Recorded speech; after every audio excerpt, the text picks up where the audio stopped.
traveling the Vortex.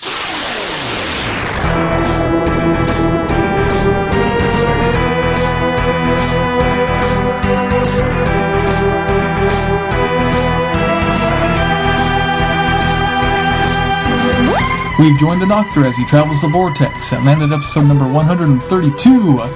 And this week we begin with a passage from the sacred texts, The Water Babies, by Charles Kingsley. Once upon a time, there was a little chimney sweep, and his name was Tom. That is a short name, and you have heard it before, so you will not have much trouble in remembering it. I'm Keith. What happened to Tom? You gotta read the book to find out. The sacred text. Is this an audiobook? It is actually available as an audiobook. But you won't read it to me? No. Well, you got me all excited to know what happened to Tom in the sacred text. It's the sacred texts. Only Keith can read it. He lived in a great town in the North Country. He is the reader. Where there were plenty of chimneys to sweep, and plenty of money for Tom to earn, and his master to spend. I'd rather hear something from Moby Dick. By Herman Melville. Call me Ishmael. Canadian goose habitats. Yeah. Canadian, yeah. The habitat. The UK Canadian goose. habitats. The UK habitats. UK by HM Stationery Office. I'm Ishmael. Oh, I'll take the good one. Your computer's like precariously I got it. hanging over the edge of the desk. If it weren't for the flash drive, it would fall right over. That's the counterbalance. So much weight on that end of it. I'm Sean. What? Oh, I'm Glenn. We hadn't done that yet? We hadn't done that yet. Oh, we did that. We It's because my open was so long. It just sunk in what you just said. How are you guys? I'm not all here, apparently. I'm feeling elated by the sacred scriptures. I didn't just wash over Text, sacred text. What is it? the sacred books. Books. Sacred books. He cannot read nor writes, and he did not care to do either. That's what this whole. And he never washed himself, That's what the whole. for there was no podcast water up the court where he Sean's lived. enthralled. He had never been taught to say his prayers. He had never heard of God or of Christ, except in words in which Who published you that? have never. Well, you never have heard. Who published that, Keith? Do you know? I do not know. Well, we'll know as Quit soon as the interrupting. lawyers send us the cease and It was desist. published in. I'm sure it's like music. There's only so much that we can read out on air. I think it was. I'm sure he's getting it from Google, where they'll only have like 19 of the 400 pages So we're available. safe, right? As long as Google can publish 19 pages, Yeah. that's probably the limit. Oh, they made it into an animated film. You didn't know that? No, I'd never heard of this book before. Really? Yeah. Oh, yeah. We The had Water- it. the Water We had it Babies. at Duncan. A fairy tale Did for we? a land baby. I don't think I'm familiar with it either. It was written. What? It was first published in 1863. Forgive me for being an uncultured swine. Written in I didn't- 1862 to 1863 as a serial for a magazine. You've I heard think of it's Moby in- Dick, right? I've heard of Moby Dick. I did not enjoy Moby Dick. I've never read Okay, it. was it the... See, we're getting ahead of ourselves, but since we're on this subject, is that how they say it in the UK? Or was it because it had been so many years? I and if assumed. that's the case, why didn't he mispronounce Water Babies and UK habitats of the Canadian goose? I don't know. Because it would have made it even more...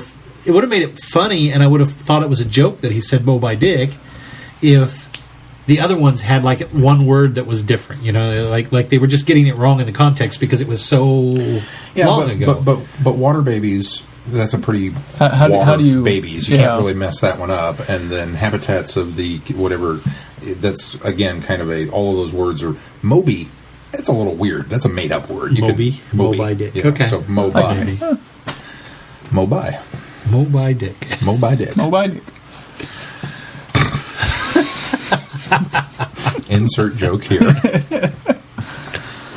Oh, now I wasn't going to go there. I didn't go there. Oh, I didn't Sean. go there. I did not go there. You're- I left it up to the imagination. You're the reason why this podcast is on the verge of Tears. PG-13. Most of the time, it's comments by Sean. I void warranties. Wow, this Really is right. kind of morbid beginning to a story. You're reading ahead? He's still fascinated. I might have to seek out this book. I've only or ever seen movie. the animated version of it. Is the animated good? Yeah, it's good. Is it depressing? Depends on Oh, how see, you that's a look at bad sign. I don't like depressing. Well, you know, I imagine it's in the style of like The Hobbit and Lord of the Rings. the animation style is, yes. Yeah, It's a bashki. okay. I don't think it's a basket. I don't know if it is, but We got Wizards in at work today, and it's listed in the family section. And Drew and I kind of looked at each other and went, I don't know about that. Was Lord of the Rings Pasky? Mm-hmm. Huh. Okay. As was Cool World, but Bernard Cribbins did a voice in this. And what in the animated version Yeah, of Water Babies? get out. That doesn't surprise me, though. I didn't know that, but that doesn't surprise me. That makes it even cooler. Yeah. Now I'm going to have to seek it out. Oh, there's another Doctor Who connection then. Wow. Besides the fact that it was a mysterious planet. just now. Well, he's looked at me like, another one? I wasn't even thinking that it was mentioned in this for some reason. I'm just like, You there's only another- opened our show I know. because of that. But I've separated in my mind the book that was referenced and the movie that we're talking Okay, but about. now, were you excited because Bernard Cribbins is awesome, or were you excited because Bernard Cribbins was in Doctor Who, and now there's a reason for you to seek it out? Both. Okay. I just wanted to clarify that you were aware of Bernard that. Cribbins is awesome. Okay. And, well, partially why I think Bernard Cribbins is awesome is because he was on Doctor Who. Yeah. Did you guys do anything And fun he was this weekend? in the movie Doctor Who, or Dalek Invasion Earth. I was in really want to Doctor see Who. those. You still haven't seen those. I still haven't seen we're, those. We're going to set those aside. And then I want to see those, and then I want to hear the riff track version of it. We're going to set aside those for a show. So It'll be a great Friday night Who. Fire up those VCRs. Except for those in the They're on UK who DVD can now. watch it in Blu-ray. they're in DVD now. You just can't get them on Blu-ray yet. You can't get them on DVD here. Yeah, you can. No, you can't. Are you sure? Yes. I think it's very hard and very expensive. Yes. Oh. Although the library has one of them. They're listed on our Amazon site Yeah. Oh, they're for Planet of Fire money. Okay. Yeah. Last time I we'll checked fire it. up the old VCR. I own them on VHS. Yeah, so we'll be the firing up first the old one, we can VCR. go to our library, definitely has the Doctor Who and the Daleks. On DVD. Yeah. Okay. So we have that one at least. Invasion Earth is so much better. Well, Oh, we it got to is. start with the first one. I know. Well, when have I ever steered you wrong by skipping around? Don't answer that. What'd you guys do this week? Besides get excited about reading the Water Baby or listening or seeing the Water Babies. Not a whole lot. Did you guys have a good 4th? It Well, was we the worked, you 4th and I of July. worked, We but, worked. For the 4th, the kids and I and Holly went out and shot off fireworks, day works, before work. Then I went to work, and then they waited up for me, and after work, then we went and did some night fireworks. So We went Fireworks over would and be did much- some we did. fireworks with Audie before I went to work. Work would be much cooler if they allowed fireworks. we did some at work. We Well, did. we didn't, but Well, yeah. the two of the anchors did. I mean, fireworks. Well, you've been fired at work Did a you? lot of times. Usually for not working. Sorry. I cannot tell a lie. It may have happened on occasion. And then if you guys saw my Instagram video, I had an impressive show when I came home Friday Yes, night. you did. Friday.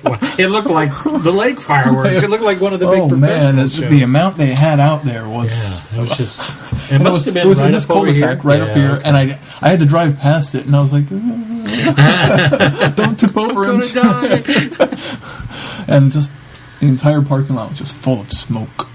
It was insane, and Friday night when you're not supposed to. and be it was doing that anymore. intense the entire time. Really? Yeah. Wow. Did you see his Instagram post? Yeah, tonight I did. I didn't see it. Wow. It just. Man. I'd ask him when I saw it on Facebook. I'd ask him where the heck it was. I thought he'd gone to a professional show somewhere, and he just might as left well work. Went to Vegas on the way home. Didn't really do anything else. It's been a really Nothing this low-key just, weekend. Just lazy weekend. Picked up Pirates of Band of Misfits on Blu-ray. Or did you? Have you watched it yet? Not yet. I haven't rewatched it yet. Watched the short that came with it. I wasn't as impressed by that one. Was that on front of the movie? No, it's a DVD exclusive short. Picked up the Rent soundtrack. I wish I could have been more impressed with the movie itself. I guess I think Sean will like it. You haven't seen it yet. I have not seen it yet. It was funny. It was good. I It was fine with it. I wanted it to be better. We watched. It could have been better. I will give you that. What But did we watch this week? for what it was, I really liked Adjustment Bureau. We watched The Adjustment Bureau this week, which was really good. I enjoyed that a lot. I didn't think I was going to enjoy it because it's like, oh, it's Matt Damon being chased. I think I've seen this movie. I mean, really. But then he quit doing Bourne movies to do that one. Yeah, well, but then I flipped it over and I didn't know it's based on a short story by Philip K. Dick. And I went, oh, now I'm interested. Because I think he's got a pretty good track record going. Yeah. Even though the fans of Philip K. Dick fiction will scream very loudly that Hollywood has yet to do one right. But all the ones I've seen I've enjoyed. So You didn't say. Had you seen A Scanner Darkly? I've not. I own it, but I haven't watched it yet. I enjoyed that one. But no, we did that, and then I worked pretty much most of the weekend for the big sale at work, and we came home and just, when you come home from work and you just have that 1,000-yard stare going on and you can't really bring yourself to commit to anything, so you just kind of flop on the couch and just sit for a couple hours, and then you think, wow, I should have been more productive. So Saturday night I come home, and we've had Katrina all weekend, and there's lasagna in the microwave for me, and Mel and Billy and Cody are all sitting on the couch playing Minecraft, and Katrina's running around like a crazy person because she's being ignored. And so I came home and did the responsible thing and put her to bed, and then came up and flopped on the couch, and we played Minecraft till 5 in the morning. Oh my! Wow! And then looked at the clock and went, "Holy crap!" Well, haven't done that in a while, so I can't get into that game. I watched them play it on Friday night, and I don't get it. I didn't either. My daughter plays it. She's got it on her iPod, and she plays it all the time. But I've watched Billy play on his phone for hours and hours and hours, and I bought him the 360 version for his graduation from 8th grade. That was my hair, and just he knows all the elements. And I mean, there's a logic to it which kind of appeals to me. From you have to know that you can use this and this and this to build this, and it's simple things like you have to plant sugarcane. And then you can harvest the sugarcane, and you can turn the sugarcane into paper. And then you can use paper to make books. And then you can get wood and chop down a tree and make wood planks. And you take the wood planks and the books, and you can build bookcases for your house, which is decorative. But it also does this thing where if you have the spell table, the books empower the spell table to make more powerful spells on your shovel, so you can go shovel faster. I mean, it's all tied back into the... It's one of those games that it's only self-sufficient if you continue to do the things that you need. It's like Farmville or something. Right, you have to farm a lot so that you can buy a bigger tractor so that you can farm more. It's one of those kind of things. Is there an end goal of this game? Or is it just do whatever you want and have fun? It's pretty much do whatever you want and have fun. See, I can't get into those games. I need a story and objectives. Well, you can set it for... Maybe there's basically a survival mode, because we play on peaceful quite a bit because Mel and I aren't very good, and it frustrates Billy to no end. Because if you set it on the normal survival mode, there are zombies. It's a zombie game. Oh. And zombies come out at night. Creepers. And there's creepers and things that explode and skeletons that shoot bows and arrows of all things at you. So there's a lot of that kind of stuff. But anytime you get close to the zombies I can kill, the skeletons I can kill. The creepers, when you get close to them, they go boom, and then they explode and wind up taking big chunks of the countryside with them, and usually me. And after I've spent 3 days in peaceful mode, kind of gearing myself up and getting a good shovel and a powerful pickaxe, and now I have a sword that I can go fight things with, and then I die and lose all of that, and I start back over to level 0. It's very frustrating, and I start screaming at Billy, "Turn it back on peaceful!" So, but my problem is I enjoy the world building. I enjoy things like Roller Coaster Tycoon and Civilization and stuff like that. So I can get lost in that, and it's like, look, I built a house. Why? I don't know, because I could. I went and dug up a bunch of sand and put it in the furnace, and found coal and put that in the furnace, and I made glass, and I built a glass tower. Isn't that cool? Why? Doesn't matter. I can do it. So there's that element of the game that appeals to me. And I watched Billy play this over and over and over, and just on and on and on for hours, and I didn't see it. I don't get the attraction to it. And then we sat down and started playing, and man, it's kind of nice just to be able to zone out. It really, because that's what you do. You just kind of go and tune everything out. And the fact that it's simple mechanic, and there's still Isn't things that most shooters do? Yeah, I mean it doesn't have those life or death type decisions that you have to worry about, like with Halo or Assassin's Creed or Mass Effect. It doesn't have those kind of moments in it, and it's 8-bit graphics, so it's very simple, and there's something very appealing about that. 8-bit. Well, it's designed to look like 8-bit. No.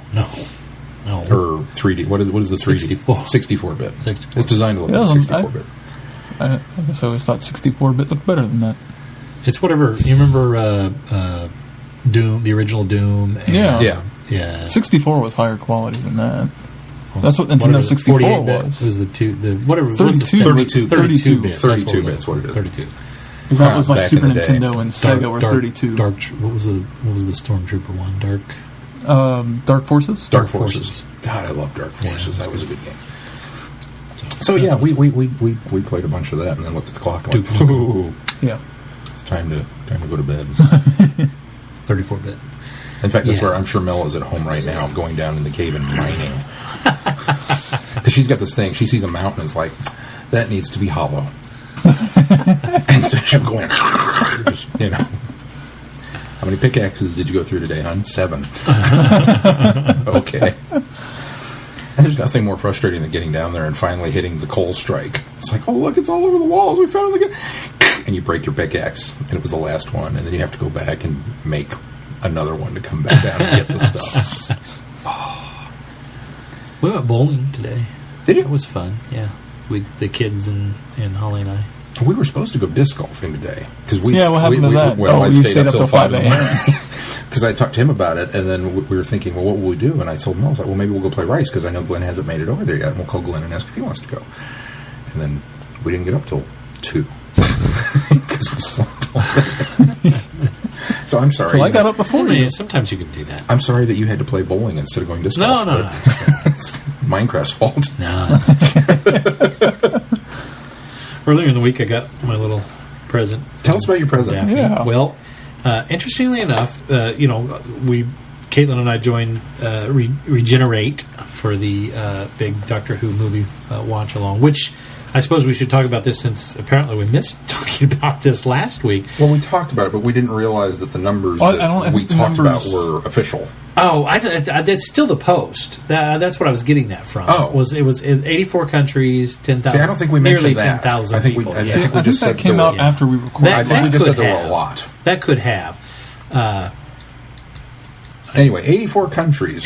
Were represented during this thing. And how many people? Well, they don't have an exact count, but their best guesstimate was about 10,000 people doing this. That's just insane. Incredible, yeah. It's like Friday Night Who on crack. It is.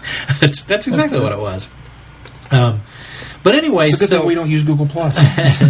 As you know, you could take a picture of yourself and turn it in, and they posted some of them online, and Chrissy actually alerted us to the fact that she was on there, and Michelle was on there, had a couple pictures on there, and then Caitlin and I were on there because we'd send photos in. Well, they announced winners, which for the life of me, I can't remember what the winners actually got, and I can't find it on the blog. But the winners got a special prize. I don't know if they were just drawn randomly or she liked their pictures the best, but they got a prize for their photos. And then later on, in another post, Daphne says, you were all so adorable. I have to send a few runner-up, a few of the runner-ups a little something to remember Regenerate 2013. I hope you like it. Well, we got in the mail, and it actually says they're about 2 by 2 inches, courtesy of Brian. Help me with his last name again. Uga? Oh, sure. Put me on the spot. Uija. And he's one of the gentlemen that works on the restoring the 8th Dr. TARDIS console with Paul Salomon. Yes. And so he I guess what happened, well, we got this little thing in the mail, and apparently we're runner-ups because we got the little 2x2 commemorative piece, and it's this really neat little, it almost looks like a small picture frame, and engraved into the wood is regenerate, and then it's got the date of 6/23/13, and on the back side there's a Gallifreyan symbol, and then it says www.dashneyashbrook.com. Have you Instagrammed all this yet? And then, or not yet, but I'll do it. You should do well, that. I got to talk about it on the show, and then I would Instagram it, show everybody. So just, golly, show. Well, I'm just hoping that these I'd pictures save the good will stuff for the exist. show first, and then. But you're saving for us. When people listen to the show, I want them to be able to pull up the Right, photos and go, oh, that's what he's talking about. Anyway, but on the inside, there's a swatch of material, and it appears to be material from at least a replica of the 8th Doctor's vest.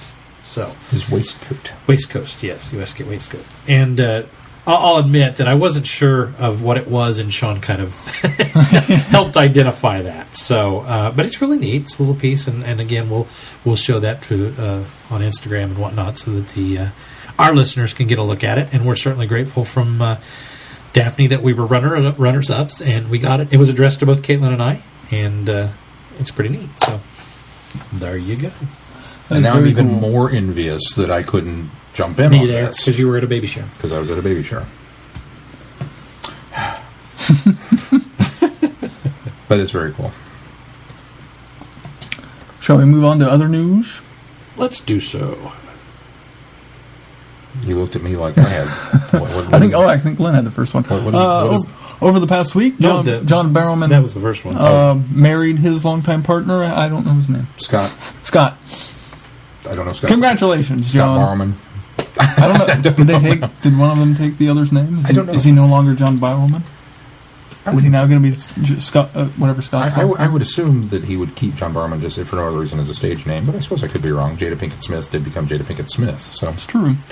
But yes, our heartiest congratulations go out. Scott Gill. Gill, that's his name. To John and Scott, who married legally, which is kind of the big part of that news in California this week. So our congrats go out to them. And I was very happy to see that they got a lot of well wishes and support from the Doctor Who community, because that's always... Well, and it seemed to be always making the rounds on all the on a lot of like Yahoo. It was on Yahoo's front page for a while. Yeah, it was kind of a big deal, kind of across the board, not just in Who circles, which I thought was cool. So,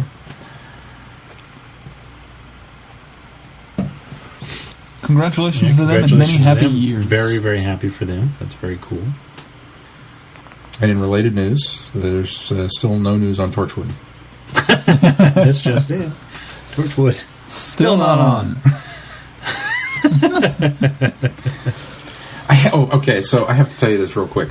So at the movie festival from the last weekend that we went to, they show Wild West Film Fest. The Wild West Film Fest. One of the production, and I use that term kind of loosely, the production company logos that everybody throws up at the beginning of their short films. Uh-huh.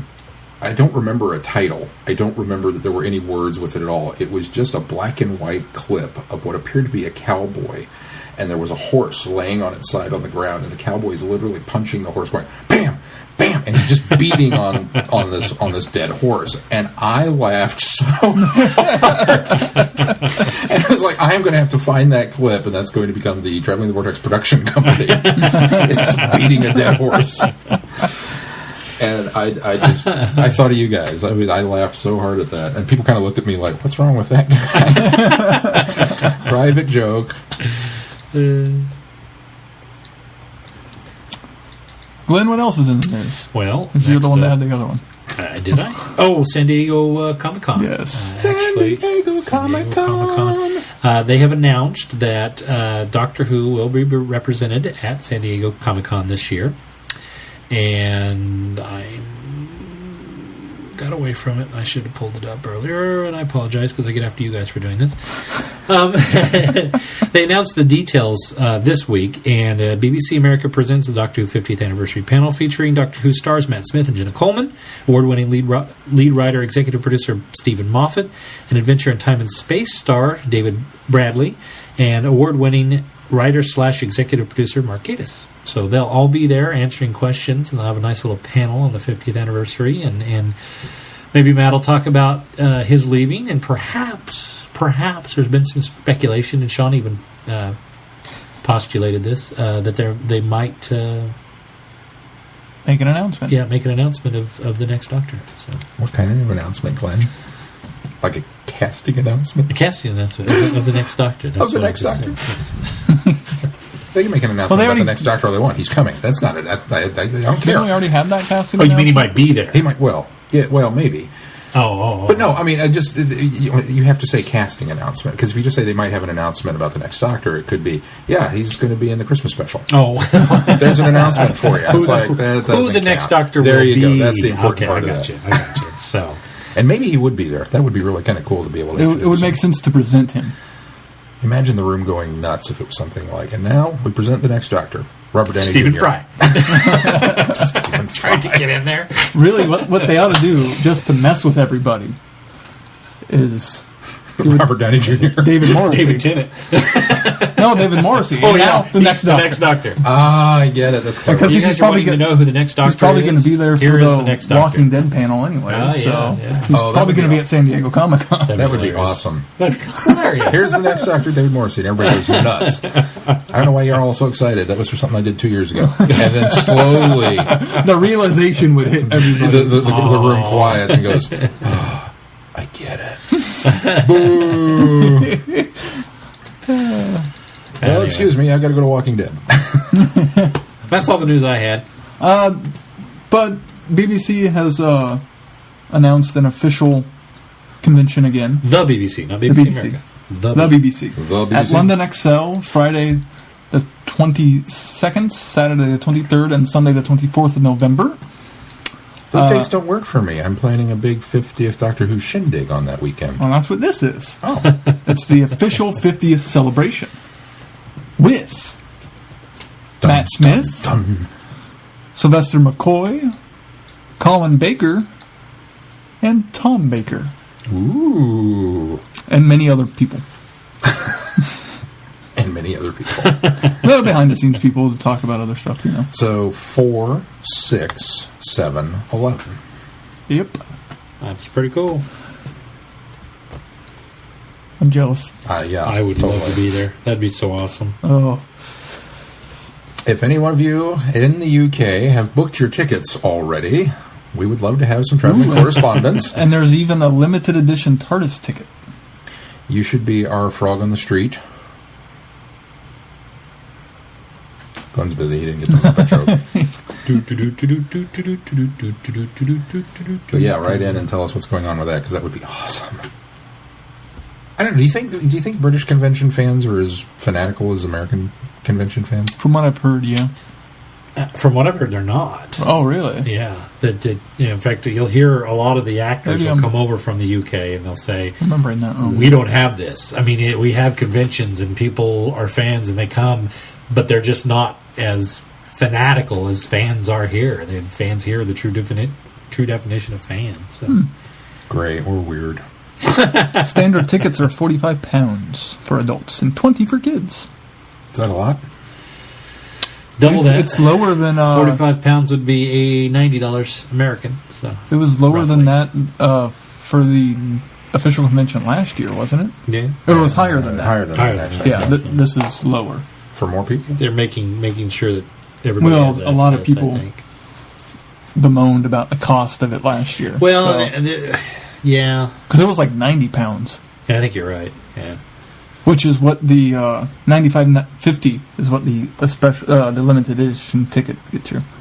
Which also guarantees front row seats at the theater shows, a private lounge for use all day, drinks and light refreshments, and a special goodie bag with exclusive merchandise, which can be collected on the day guests attend. Woot! Goodie bag. Goodie bag. I wonder what's in there. Goodies. And it looks like they're going to be adding more stuff of what's going on and possibly more guests. So what do you guys say? Feeling froggy? You want to hop a transatlantic? Right. The week before Thanksgiving? And the week before Chicago TARDIS. And the week before Chicago That's going to be a TARDIS. quick turnaround for Colin. Yeah. Well, he flies a lot, though. So. Yeah. He was just in Australia somewhere doing something, so... Just in Australia somewhere doing something. Yeah. I'm not his travel guide. I don't keep track of the man. Just know he was down there for something. I was recently in Lawrence somewhere doing something. I didn't know that. Other news, a children's laureate is writing the 7th Doctor ebook. A children's laureate? Mm-hmm. Okay. It's an Mallory official Blackman. award. Huh? That's an official award. I found that out. Laureate is a title bestowed upon you by the literary circles, peoples. She's an award-winning children's I laureate. don't think you have to be literary. Laureate's not necessarily just literary, is it? I guess It's usually a poet laureate. Yeah. Is Well, what it is. I've heard it as poet laureate, but... Well, yes. Okay, I got you. The So would art- it be the- children's the- poet laureate? Well, She I is- don't know if it's she's a the poet current laureate or not. children's laureate Laureate. Okay. until 2015, Right. and has I written got more you. than 50 books. There you go. There you go. That makes more sense. So they select somebody for a certain amount of time to be the laureate, and they go around, I think, and make speeches and stuff. I think it's actually bestowed, well, at least here in Kansas, because we don't have some of these things. It's like the Arts Council that bestows those on. I don't know if that's the same everywhere. We don't have an arts council anymore. Well, it used to be the Arts Council. I don't think we have laureates anymore. No, maybe that's what it is. We used to have an Arts Council, and this Yes. is, we don't have that anymore. Yeah, our governor got rid of that. Yeah. Our governor hates the arts. I don't know if And you you're knew that. surprised that I'm an uncultured swine who's never heard of the Water Babies. Well, that's pretty cool. So, Yeah. It will include Ace and Daleks, so should be exciting. And a baseball bat? Please. Hopefully a special weapons Dalek. Yeah. Sean, have you got some? Oh, I don't know. That would be a clash of the Titans there. Ace and a baseball bat versus special weapons Dalek. I don't think I could contain so much awesome. I don't think I could read that story. It'd just be, yeah. Sean, you got some information about the Doctors Revisited? Speaking of Daleks and Ace, Oh, I do. I didn't know that I was responsible for that one, so it'll. I've got it right here if Well, you why want me don't you to. take over that one? And you it'll just be read it. Remembrance of the Daleks. Yay! Saturday, the Sean, I thought you'd be 27th more of July. excited than that. I am very excited, and It's a great choice. It is a great choice, and I like the fact that this is This is the first Dalek story. it's the first Dalek story, and if I'm not mistaken, isn't this the first one that's not available? Oh, streaming? Well, Attack of the Cybermen, I guess, wasn't, Yeah, Attack wasn't. but Earthshock was. No, well, not on Netflix, anyways. Oh, really? I think it's on Amazon Prime. I don't think it's on Netflix. Remembrance is for sure not on Netflix. So, Hold on, I'm checking now. okay. Well, at any rate, I thought it was a great choice, and if you're a Friday Night Who fan, yeah, you already watched it with us. But if you're not, then again, apparently Brenda is excited because she's never had a chance to see it, so she tweeted that out. Well, yeah, she was surprised that there was finally one that, that wasn't one. available anywhere. Well, which I was surprised that it's one that she hasn't seen. It's like, really? Remembrance? So, spoilers, Brenda. There's this scene with Ace and a baseball bat. You'll know when you get there. It's awesome. There's been some debate whether it was a rounder's bat, but it was not. No, it's a flat out aluminum Louisville Slugger type. Earthshock is not on Netflix. Earthshock's not on it. So this is not the first one, but I suppose I shouldn't post that to Audio Boo because that won't. The Daphne gift, 'cause that won't really translate. that wouldn't translate well. Did you Vine it? Is that what you just did? Did I find it? I don't know. I've seen you post 3 different things now. I don't know. The Did I find phones it? are just going ring ring. Ding, ding, Ring ring. click. Yeah, you did just Vine it. Oh, is that what I did? Oops. Yeah, No, I he, knew meant, it. he meant to do that. So anyway, yeah, Remembrance of the Daleks. Is But you didn't Instagram video it. What is the date? No, I don't like Instagram video. I like it better than mine. What is the date that is saying? The 27th Of July. July.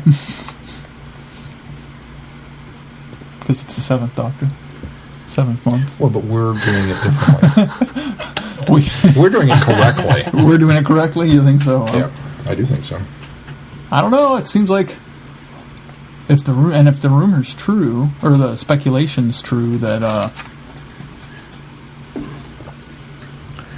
very happy recipient of the Make Something Fun for Daphne Ashbrook's Excellent Event Award, since the 2 TARDIS Toolkit spares we donated clearly weren't enough for how many fans wanted to participate. Isn't that cool? Oh, he's retweeting. He's posted on his Facebook page. He's posting on his Facebook page. I got it. you. Brian, hey Brian, how do you pronounce your name? You should ask him that. Now that we're friends on Facebook, how do you say that? Brian just reposted my post. So see, it's crazy. The listeners are listening to this all happening. It's like live. It is. It's incredible. Incredible. I've never been this connected. It's like the Social Network. Just like that. Yeah, it's just like that. He's answered part of the question now, too. He also commented on my post on my Facebook page. Great fun. The rest of the fabric will be going onto a suit to display with the screen used McGann console soon. That's what it says. The rest of the fabric will be going onto a suit to display with the screen used McGann console suit. So the one that they had the year that I was at Galley, which was the actual one, which I believe is now in residence at the Experience in Cardiff, they are making their own replica McGann outfit to have on display with the console.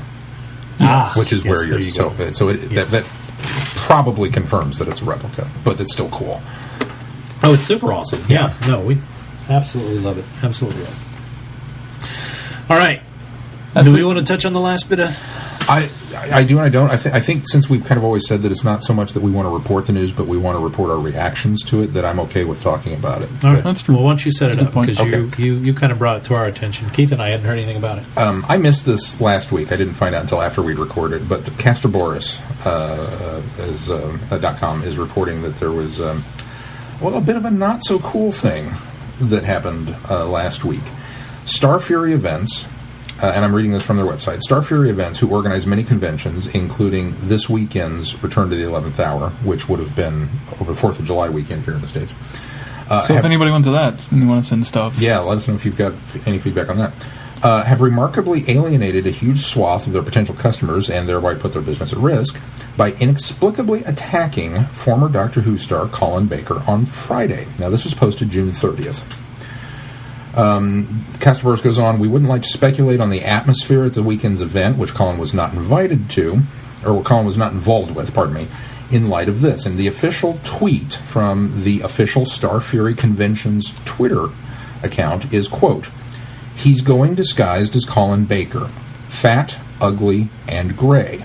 He just needs to go as himself, and everyone will think that Doc number 6 has turned up. Now, I don't even get what they were trying to... why? I don't know who... I don't know the conversation thread. I don't know who they were talking about was going as Colin Baker, or going disguised as Colin Baker, or if they were talking about Colin Baker, or maybe somebody asked, is Colin Baker going to be there? And they said, yeah, he's going in disguise. I don't know what the... I have no idea. I really don't know if this was an attempt to be funny. Obviously, it failed miserably. It's not. It's not funny at all. It's not funny at all. It's not cute. It's not tongue-in-cheek. It's just mean-spirited. And I got my hackles up. To his credit, Colin replied on Twitter, quote, I guess Star Fury Events won't be inviting me ever then. At least being fat, ugly, and gray is better than being cowardly and unkind. And I can't fathom how the wheels turn in some fans' heads. That especially at any rate, this would be acceptable. This came from the official account for Star Fury Conventions, correct? Mm-hmm. In what capacity would you do that on an official thread and make some? I mean, just make fun of or poke fun at somebody that, or just be mean. Well, be mean-spirited about something that There's a...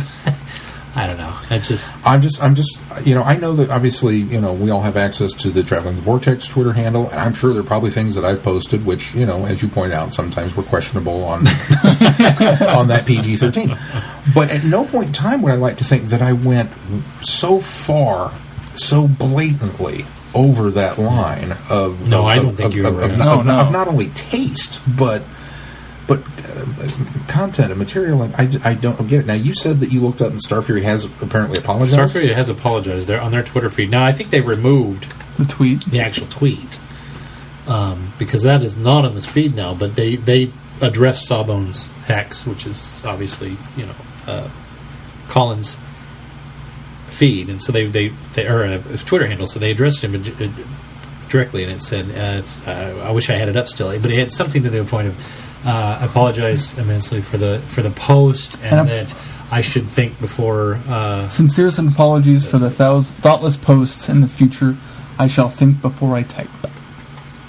So there's at least that, but it's still, it would sour me on enough now, even with an apology, that I probably would avoid a Star Fury convention. I won't go.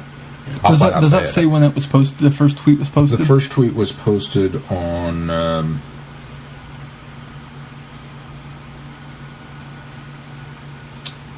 whatever the date Friday was before... This was posted June 30th, so I don't know, I have to look at a calendar there. Well, they apologized the 28th.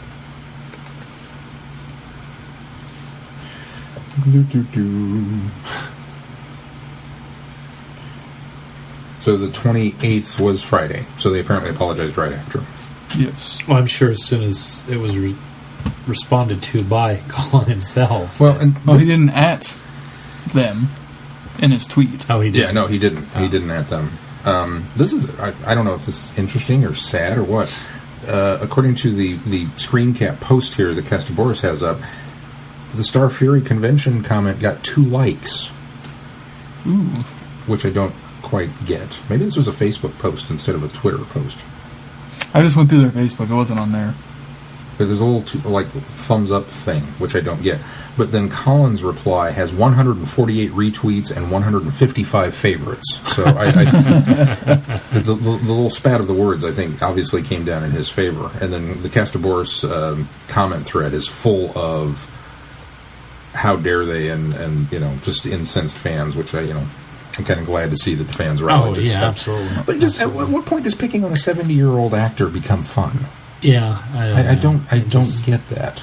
And the sad thing is, Colin's, unfortunately, of all the actors who have played the Doctor, Colin has always, just throughout history, gotten the worst of it, from the tumultuous time that he was on there to, and he has always been one of the most... One of the best. Well, but yes, he's always been one of the most picked on, and not to fault of his own most of the time. Oh, no. But he continues to be such an ambassador for the series, and I just all of it, that's through the bad times, through the wilderness years, through the. That's what impresses me the most about the man, and really is endearing to fans that somebody would do that after being picked on and beat up so much for all these years, but he just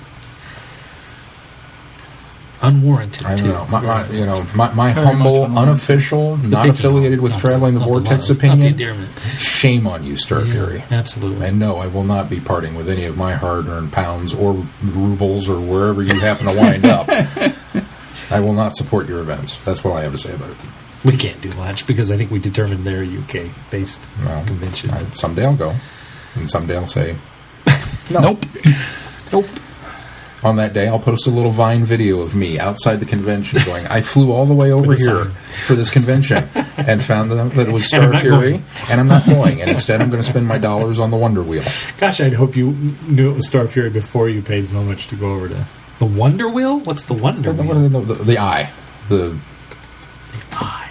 The Ferris wheel. Oh, that big giant Ferris wheel that the nesting consciousness was using to broadcast the signal. I'll go see that before I go see Star Fury. The Wonder Wheel. Is that what That's it's actually called? not. I would totally. I don't know what it's called. The one in Coney Island is called the Wonder Wheel. Oh. It's a Ferris wheel. The London Eye. The London Yeah, Eye, I think is the official name of it. I shouldn't compare that because I would go see the London Eye anyway. It's not like it's not like that's a detrimental. I'd go see that before I go to Star Fair. I'm trying to think of something. Well, what's the next best thing? Well, there is the London Eye. Yeah, I'm trying to think of something detrimental in England that The Wonder Wheel. Maybe they have a Wonder Wheel. Maybe they have a Wonder Wheel. Maybe it's really bad. Well, it was the Wonder Wheel. The UK Wonder Wheel was the premier Ferris wheel in London. You're making it was gorgeous. It was so making this up. And people went there by the droves, and they'd take their sweethearts and they'd ride it. And then some nut went and built the London Eye and overshadowed the Wonder Wheel. And now the Wonder Wheel can't get anybody to come, and it's a really sad story. They're making a documentary on it. Actually, here's a fun story for you. The Ferris wheel. It's named after a man named Ferris? It is. Yes, I know. In Chicago. Yes. As part of the World's Fair. Yes. I did not know that until I went to Chicago. That's a fun story. It is a fun story. I never cared that much about Ferris wheels. It was... I don't like them. Well, this one was amazing, and I wish that somebody somewhere would reconstruct this thing, because it was not your typical, you have the cart that goes around on the outside of the wheel part. It had the cart, and then as it traveled up, the cart would actually roll through on a set of tracks in the middle of the wheel and kind of zigzag its way up as things were rolling around. Mm-hmm. It was an amazing erector set type of construction thing. Yeah. And I get very interested in technical things that I don't understand, and so that really appealed to me. I'm honest. I go to roller coasters, and when I'm standing in line waiting for my chance to ride something, I'm looking at the gigantic bolts that are holding the pillar down, and it's like, that's Speaking cool. of roller coaster, named after John Roller. I hate you, Kenny. No? No, his last name was John Coaster. Everybody knows that. Anyway. All right. What do we got for feedback? Should we address the elephant? I think we're going to have to, because we'll get feedback next week of where was the feedback. There is no feedback song this week. I was working all weekend for the sale, and I kind of sort of had something planned and couldn't do it justice, so I decided I will postpone that until next week. And I'm sorry, I think Johnny Carson was not on the air every night. I'm entitled to a weekend off as well. So what he's saying is because he already has part of it done and he wanted more time to work on it, he's going to knock our socks off next week. It would be phenomenal. I don't know, I had 3 weeks to work on the 2001 version, and everybody hated it, so what do I know? All right. But to be my own genie. So let's to not have to go, poof, what do you need? Poof, what do you need? Poof, what do you need? First up, Chrissy. Her subject line is, "Nothing can be eternal." Dear Vortex boys. Not even the Eternals? Apparently not. Did they die at the end of that one? Didn't some of their ships blow up? Yeah, but they just reconstituted and went on. They never really addressed it. You're talking about Enlightenment? Yeah.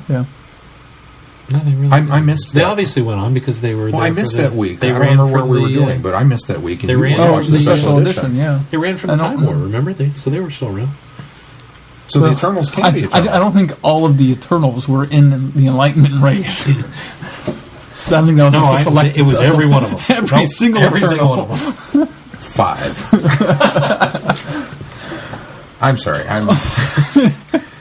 It's a very weird night. It is a weird night, isn't it? We're just slightly. We're a few degrees off center. But it's not a bad thing.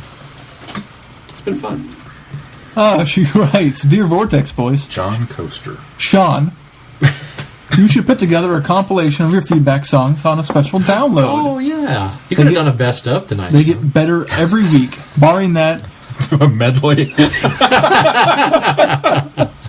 Barring that, you could give the Ootcast a call and offer your talent. I did. They don't want me. Oh, I'm stuck with the Vortex boys. Hey. Well, you're not good enough for the Ootcast. That's exactly what they said. They said, "You're part of that Vortex thing, aren't you?" I don't know about that.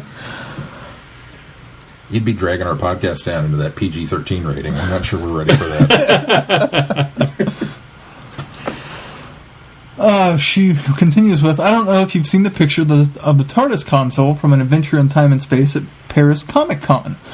I'm sure it's in your news list. Doctor Who had a whole write-up about it. But I guess there was another panel at that convention with Mark Gatiss, and he showed production stills of the cast. And there's a picture of David Bradley and Claudia Grant as William Hartnell and Carol Ann Ford, respectively, on set.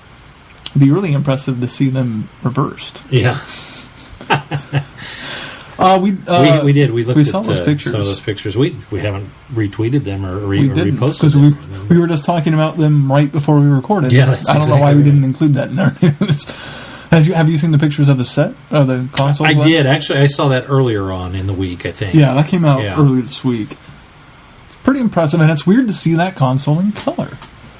It is weird to see it in because color. It's not. It's kind of a bluish. Yeah, so if it's a true representation, that means the console did change once Pertwee took over. Like, there's been references to it's been the same console. Right. But it definitely would not be this console if it's a true recreation. Yeah, because when we get to the color ones, it's white.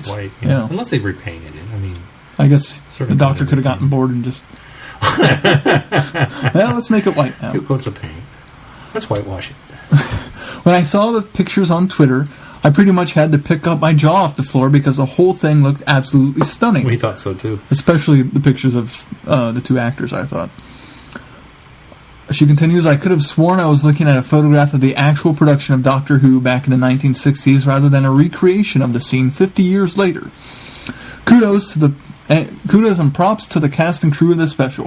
If the actual 50th anniversary completely tanks, which I highly doubt, but you never know, this docudrama will make it all worth it. Here's a link to the pictures if you haven't seen them yet, and it really makes you do a double take. And she also includes links to Blogger Who's coverage of the Paris Comic-Con. So we'll make sure to include those in our show notes. I'm adding those in the notes as we speak. I had something I was going to say to that paragraph, and I forgot now. Your train of thought left at the station. Yeah, I had no idea what it was. Okay, she continues. It's the 6th Doctor month at Traveling the Vortex, so naturally it's time for reviews. The Mysterious Planet. The Trial of a Time Lord gets off to a pretty solid start. The framing device of a trial on Gallifrey, okay, it's really a space station orbiting Gallifrey, I think, works really well with this particular story. It's also nice to see how the Doctor and Perry's relationship has softened up since the previous season. I believe there was an 18-month hiatus between Revelation of the Daleks and this story, so it had been a while since Doctor Who had been on TV. It seems like enough time has passed off-screen that they became used to each other, and that gives us an added bonus of Big Finish getting to come in and do some stories with Six and Perry. Glitz and Dibber are absolutely fantastic. They seem to have some backstory that would be really neat to see.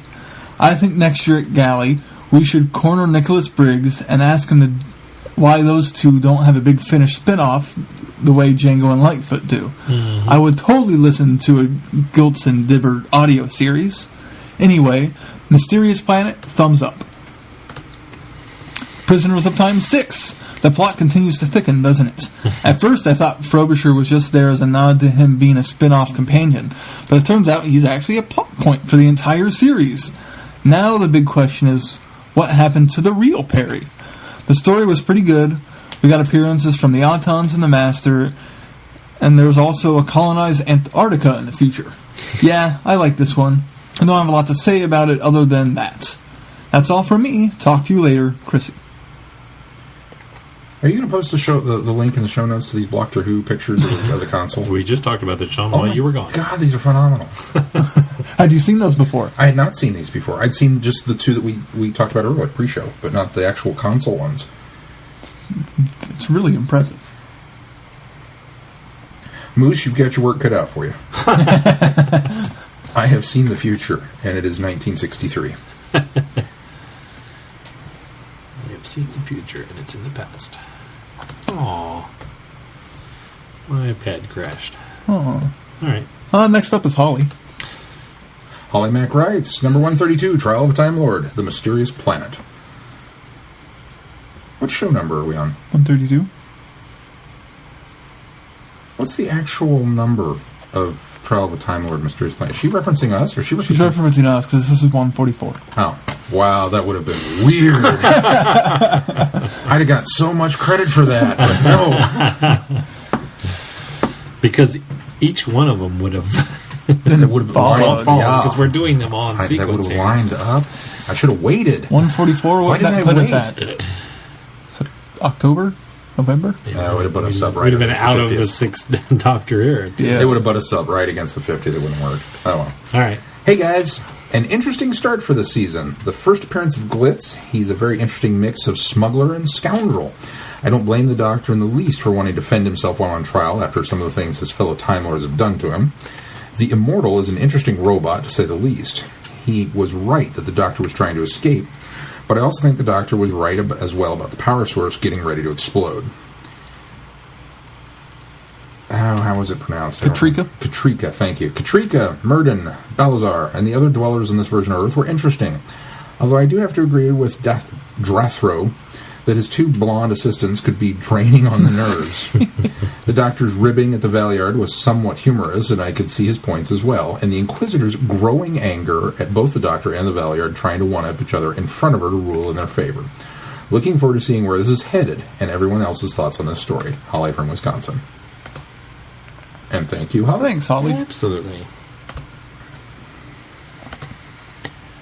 And that's all of our feedback this week. Yeah. We didn't get a lot. A light so, week. Yeah, it was a light week. But thank you for writing in. And well, let's move on to our review. Which one do we want to do first? Mysterious Planet. Mysterious Planet. The Doctor is on trial for his life. Plucked out of time and space by the Time Lords, he is charged with transgressing the first law of time. He must defend himself against the prosecution led by the sinister Valeyard. The trial begins as the Time Lords review an adventure from the Doctor's recent past. The setting is Ravelox, where the Doctor and Perry find themselves caught in the conflict between a warrior tribe, a pair of intergalactic con men, and a godlike robot. But deep beneath the surface of the mysterious planet lie secrets that threaten the very fabric of the universe, and to protect them, drastic measures have been taken that will shock the Doctor to his very core. Dun, dun, dun! It was good. It was Yeah. good. It's This probably is- one of the most enjoyable Sixth Doctor movies or episodes I've seen. Yeah, that's my take on it as well. I've never made any secret that I'm not a big fan of the Sixth Doctor's television era. There are some in there that I really enjoy. I think Vengeance of Varys was one of the better ones. And then there's one, and Two Doctors to a certain degree is good. There's so much to want to like. Yeah, about exactly. that one. Yes, that's what it boils down to. But Mysterious Planet is one of those that I thoroughly enjoy, and I enjoy it every time I've watched it. It's engaging. The story is very well paced. You don't ever feel like it's dragging or getting boring. Yeah. It's an interesting concept, although a bit tropish, but having the surface dwellers and the underworlders, and the fact that the underworlders are there because they think, You can't go out on it's the inhabitable surface. on the surface, and the surface dwellers obviously have a misconception of what's going on down beneath them, even though the majority of them came from there. It's kind of Wellesian. It is very wealthy, yeah. Not as much so as not as much so as what did we watch last week? The Ark, but yeah, it's just it's enjoyable, and the Doctor and Perry, I agree with. I think it was Chris. He said they've certainly gotten used to each other now. Mm-hmm. They play off each other really well. Unfortunately, they took this long to get used to each other, but. I think the Doctor in this one is the most upbeat of the ones we've watched. Upbeat, enthusiastic, fun. He's probably the closest incarnation to how he is in the Big Finish audios. I think he's the most like that type of Doctor that we enjoy so much in the Big Finish audios. He's while he still kind of has that arrogance, he also has a bit of that fun, and it comes across both in the story of the Mysterious Planet, and it comes across in the interlinking trial scenes as well. Mm-hmm. And The so bits where he's ogling the security monitor. Mm-hmm. And you know, that's right out of something I could see Tom Baker doing. That Yes, just kind of absolutely. off the cuff. Absolutely. We're going to go this direction for a little bit. The scenes where he's just ripping into the valley yard up one side and down the other for being. When he makes a comment, he calls him the farmyard at one time, and he calls him something else yard, stockyard. Stockyard. Yeah, it's hilarious, and very Fourth Doctorish. And I speaking of the Fourth Doctor, I love the point where he's becoming conscious after being knocked out by the rover robot that everybody thinks is the Immortal. The and L7. Yeah. Oh yeah. And then so he's coming to, and he actually calls Perry Sarah Jane. Yeah. He's been disoriented, and then shortly thereafter we get the jelly babies. yeah, we get and the jelly babies surface when they're searching his pockets, and they keep pulling stuff out. The teddy Continue to bear. pull stuff out. Continue to pull stuff out, and then he pulls the jelly babies out, and he grabs it back from him, and then he offers one to him. I love that. And they just kind of look at it nice like, little what do we do with this? nods, and not just because they're similar to the Fourth Doctor, but because they go there with it, and Colin doesn't miss a beat. No. It's just he's so good in this entire he's so run. right on. So The success of Mysterious Planet, I think, can pretty much solely be rested on Colin's shoulders. That they came up with a good story. they did. And But then they put the trial framework on and then top of it. they put the trial framework around, which a lot of people didn't like originally. There's a lot of reviews out there that kind of go, the trial actually gets in the way of what would have been an enjoyable Who story. I agree with To an that extent, to I an agree. extent. Because Because we don't get some resolution that we need. well, because Yet. courtroom Yes. dramas in the middle of a science fiction series are always A good spot idea. on. That's a great idea. Yeah. Well, there are moments in confrontation in the trial scene. Overall, and we'll discuss this when we get to the overall arc, overall, the trial both works and doesn't work, in my opinion. But you're not taken out of it as much in this one as you are later on. Oh. And it becomes integral later as to why. But, yeah. Yeah, Colin was fantastic. Perry does a great job. This Very was good. written by Robert Holmes, we should mention. So It's his last one, Yeah. actually, too. As well as last complete serial that he wrote. And for I Doctor think that's Who. why we get a lot of the references, especially to the Fourth Doctor, and and I think that's why it's paced well, and the Doctor has a lot of great lines. Well, and Wiki commented that it's in a way very similar or derivative, depending on how you want to look at it, to Robert Holmes' first story, The Crotons. Because you have this malevolent intelligence ruling the planet, pulling the intelligent ones to come into the special room and That's run the absolutely true. computers. Yeah. That's absolutely true. They're most, which I wouldn't have caught if I'd No, not read I that. hadn't thought of it until you said that. But this once again really shows what a writer like Bob Holmes. I mean, just we could tout Bob all day as somebody who knows the material, and this is what you get when you have somebody writing it who knows what they're doing. And yeah, I don't care that it might be slightly similar to Crotons. I think it had a completely different flavor It does. It absolutely does. to it than maybe what that one does. Because the basic skeleton, you can take that skeleton and make 20 different versions of the same story, and it can be different enough. Yeah. It doesn't matter what the base skeleton is. I loved Michael Jaston, He did a really good performance. and I'm very intrigued by his character. it was very difficult for me. I was telling Keith this at Friday Night Who, and I feel a little weird because Trial of the Time Lord came on about the time that I was getting out of Doctor Who. It was on, and I was aware of it, and I knew that there was this new guy playing the Doctor, but I wasn't really devoting a lot of attention to it at the time. And so, for some reason, I am 90% certain that I have seen all of the trial bits from Trial of the Time Lord, and I don't remember anything of the individual stories. I was watching this literally with my own fresh pair of eyes because I don't remember any of it. I don't remember the robot. I don't remember Dibber. I don't remember. But man, I remember the Valiard. I remember the Inquisitor. I remember all that stuff in that quarter. And there was a part of me that kind of remembered at the time thinking, wow, it's a one-set story. It's like it's a bottle show. It really is. It's like it doing feels something. that way.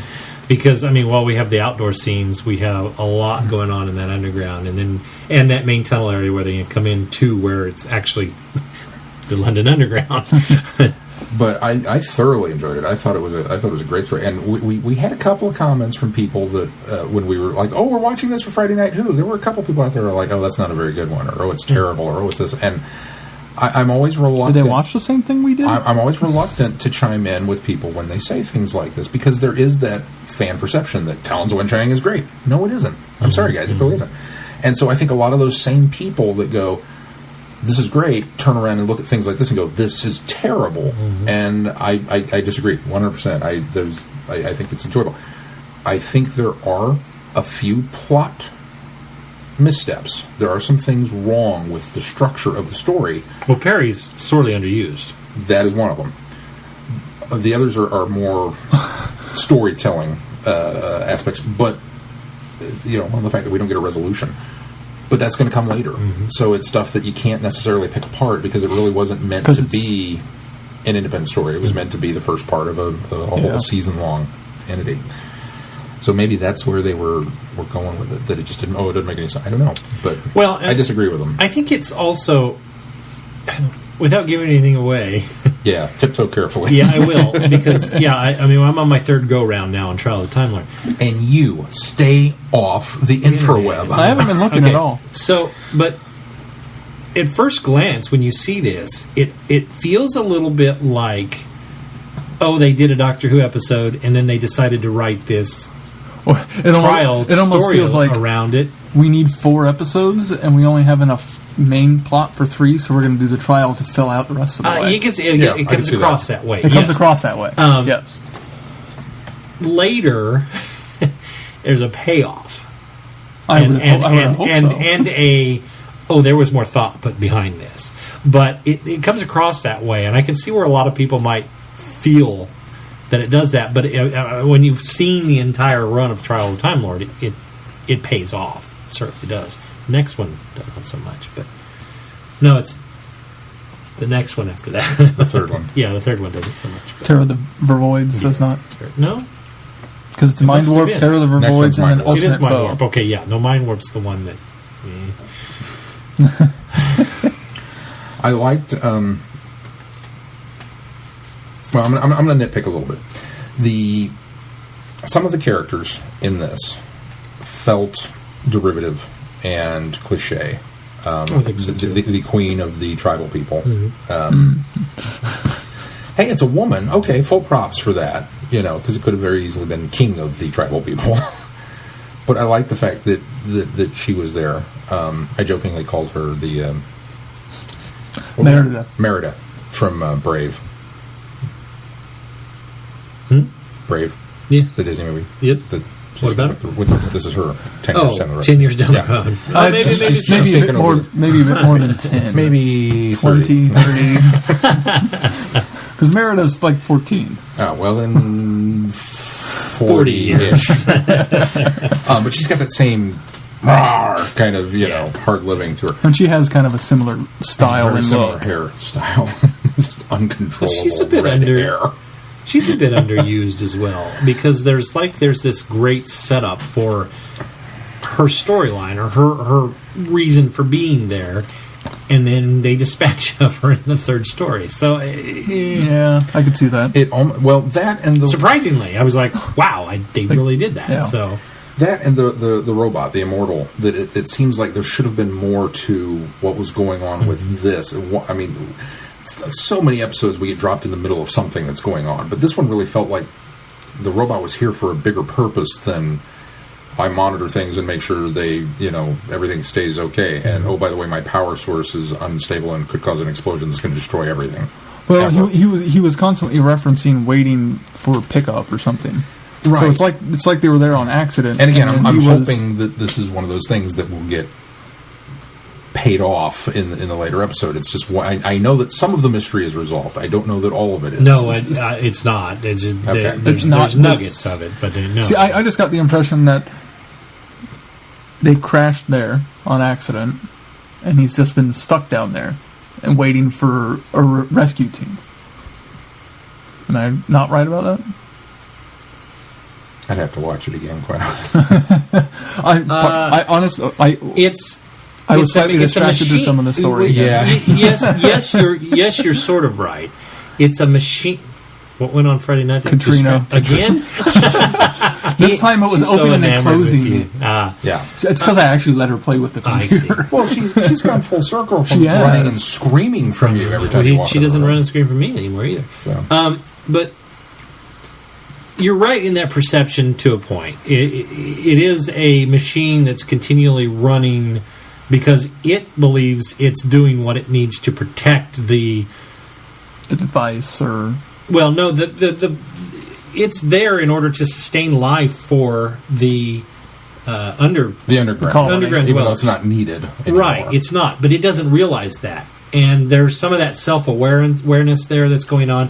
And then you have that because it's so reclusive and doing its thing that people on the outside that don't understand it have raised it up to a godlike structure. So, I didn't ever get the impression it was waiting for... Well, There were several I references. got the impression it was waiting for further orders. Okay. Yes. I could see that. But not necessarily that somebody was going to come rescue them or pick them up. The repair It was team, just, at least. yeah, it was just waiting for further orders, and it had been so long that it wasn't getting any that it was bringing the most intelligent because it realized that it couldn't. There were certain, basically it didn't have human error. It didn't have trial and error, and that's why it brought the two fair-haired kids in there so that they could be that element of intuition, or what I think that's what the doctor called it, was intuition or. Imagination? No, it wasn't that. It was Thinking outside the box. Yeah. I don't remember exactly how he described it, but yes. But it's interesting, and it's interesting that Glitz and Dibber are there to. I love them. They were so enjoyable. They're the highlight of this. They're there And that's why I think Perry kind of takes a back seat. It's because these two are so strong and so great. Well, and again, so written so well, we've too. got the guest star coming in, and now the companion has to kind of be shuffled to the back. But we've got these two there to steal the secrets from this base. Unfortunately, the robot happens to be in the way. So their whole bit is, well, if we blow this up, he won't power anymore, and then we can just walk in and take it. And, man, it sure doesn't go easy on that front. It's everything else that's going on for him. So, the blacklight. Oh, we've got tons of blacklight back on the ship. Yeah. Low cunning beats intelligence. I really hate competition. Balazar. I love the character of Balazar. I like the idea of, especially when I like his Doctor progression. first gets there, and he keeps calling him the old one, and they introduce Balazar as the reader. He's the one that reads the text, the ancient texts.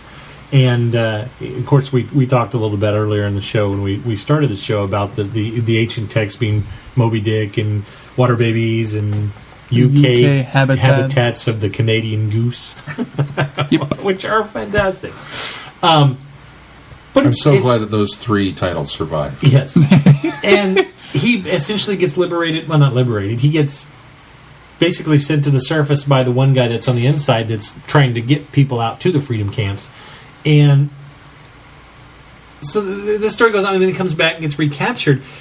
And then he just becomes the comedic element from that point on, which I thought was a weird turn, because when they're in the food replicator, or it's not a replicator, the food processor that sends the food out so that people can survive, and they cut in through the back way, and he's in there, and when the robot, the Immortal, decides that they're coming through, we need to do something about it, and Balazar's the one that looks up the thing, and the glop comes down in his face, and something else happens to him. It seems like that moment was only there for the Doctor to make his joke at the end. Yes, exactly. It was that's a little weak. Yeah, and there was another moment. Maybe that's what I'm thinking of. Is that explosion that goes off, and he kind of gets that throw down. Oh, yes, that's what it was. Yeah, he just became this weird, awkward, comical moments in a time in the story where we didn't need the comical moments. It's completely unnecessary, and maybe that's part of that is because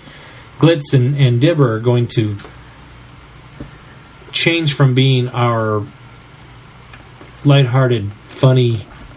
They never were lighthearted, but the funny duo that are making the quips to the two guys that are trying to make off of the cunningly try to make off with the secrets. Well, they become a threat, really, almost that's at what that I mean, point. threat, yes. And despite the fact that they're still comical, they're still funny, but they're not... They're comical, but they were the threat to begin with. I mean, when we were introduced to them, the Doctor's in his... That's true. In sight, so I didn't think it was out of character for the two, because they've been doing that the entire time. And if you'll notice, there's some growth there, too, with Glitz, because when he ties the Doctor and Perry and Balzar up...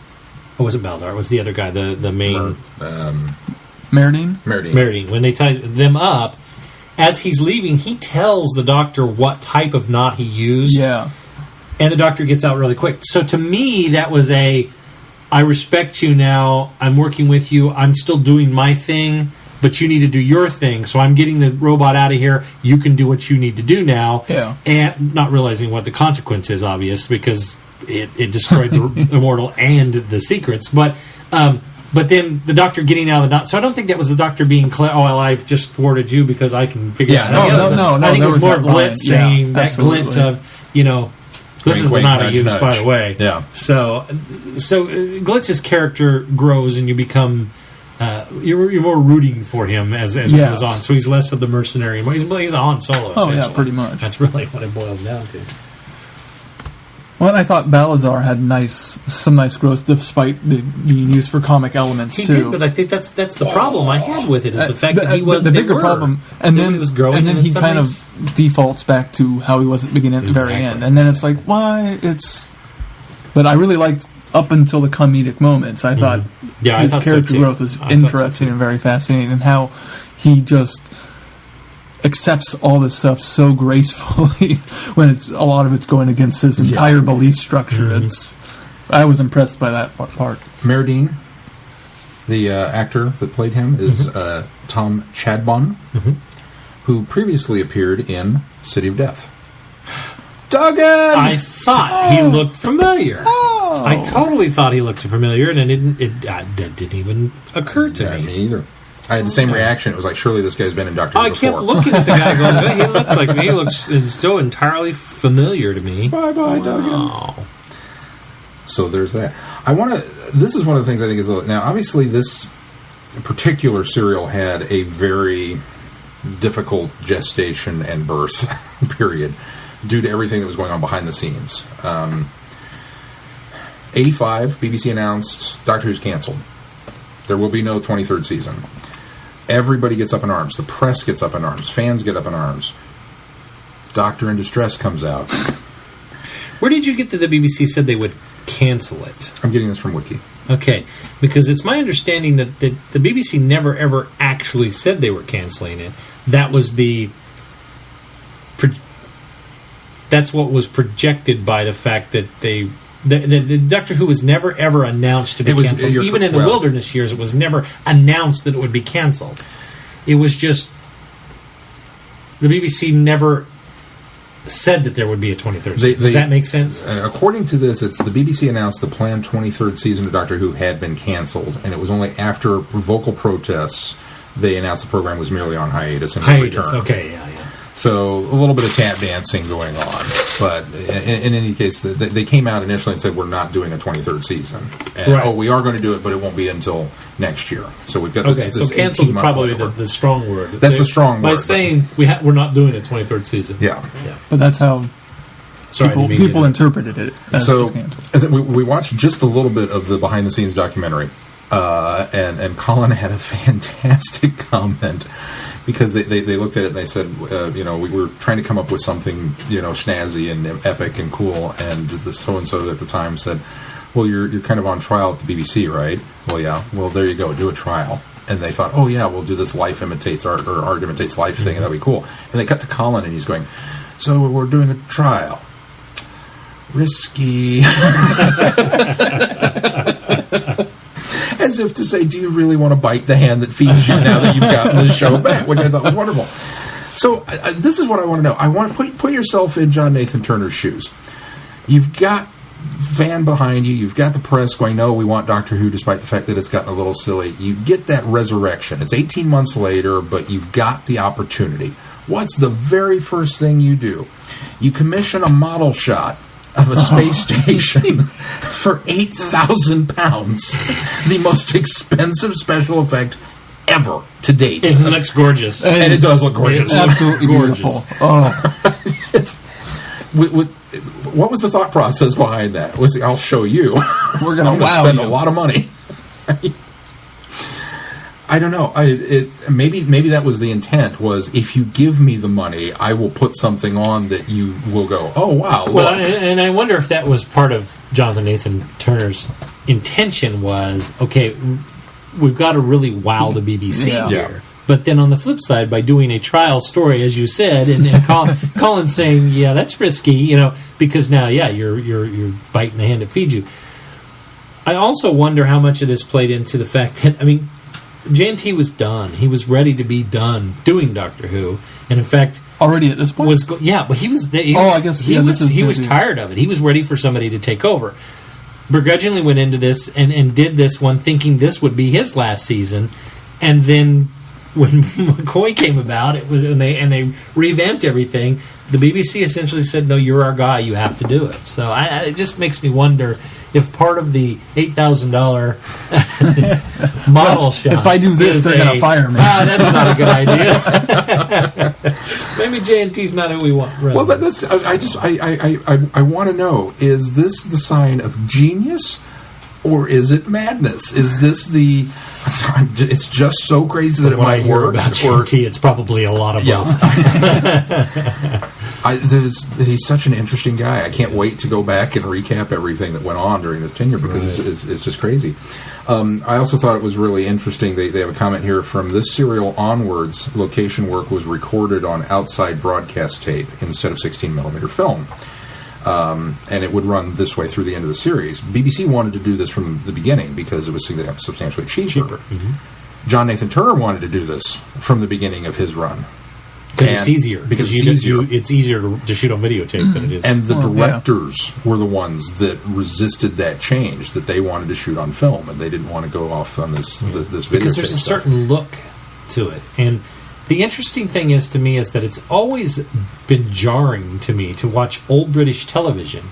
Because I grew up in the 70s and 80s where stuff that was shot on tape no matter where it was, and stuff that was shot on film no matter where it was.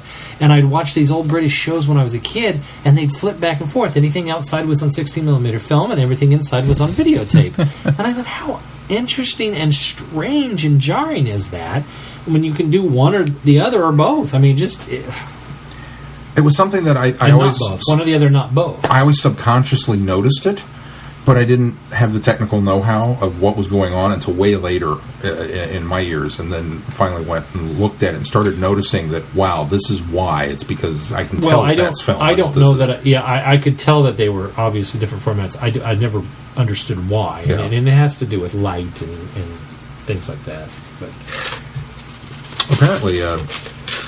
complete side note here, but apparently Quentin Tarantino has just made some announcement recently that he's tired of the digital film revolution and everybody's pushing to go for in the studios and all that kind of stuff.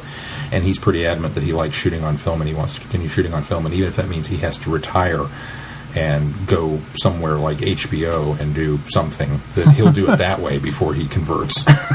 So it's like, interesting. But that's, he's pretentious and he can afford to be. So.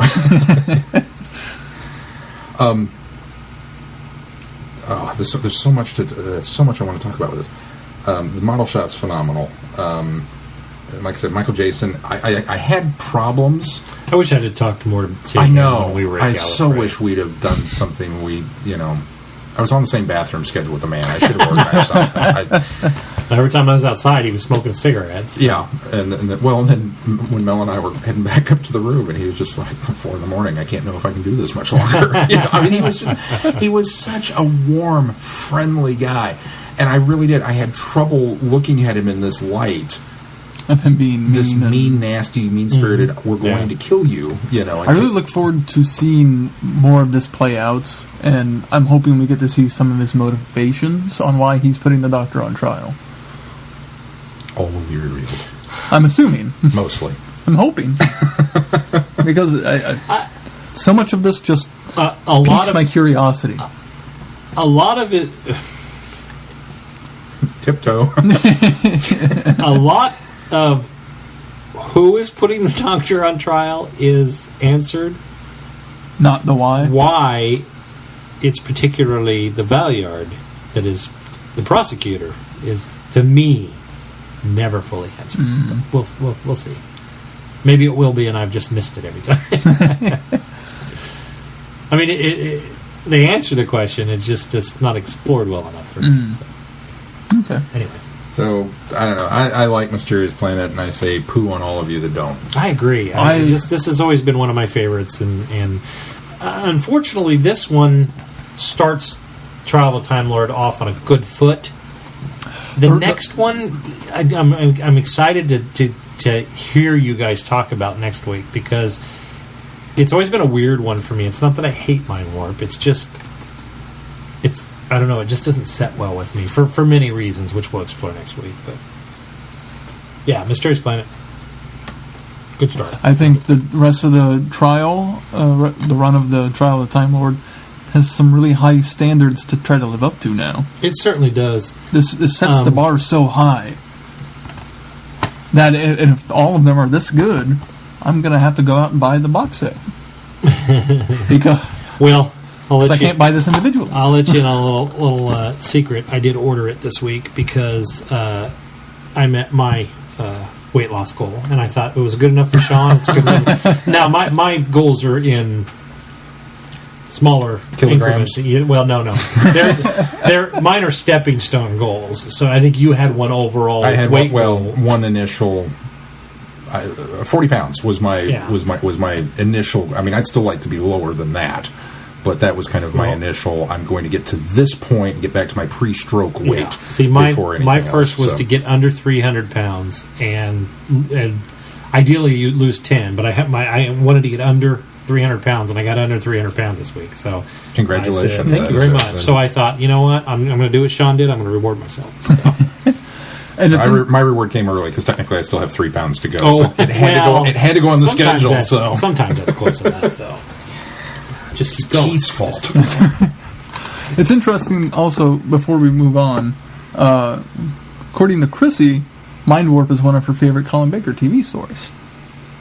So it's interesting to hear you say that you're weird on it. I'm weird on it. It's not a dislike. It's not a dislike, Chrissy. It's just a weird on it. Oh, this is. I didn't even make that connection. That what is this? From the Doctor Who television companion, which comes from the official BBC Doctor Who site. Glitz, played by Tony Shelby, is the best thing about this segment of the story. A typical Holmes creation in the tradition of Vore Garan and Henry Gordon Jago. I didn't think about the fact that Bob Holmes wrote. That's right. He does. It's it might be similar in vein to Moffat. You know how people always complained in Moffat's stories during the JNT era, or not JNT, the RTD era, was the fact that Moffat always introduced his own characters, and the companions always seemed, Rose always seemed to take a sidecar, or so Donna. You wonder if Holmes was kind of the same way, as he never really kind of dove into writing for the companion, because he always brought his own, to the stories. So kind of makes you wonder if he's kind of the Stephen Moffat.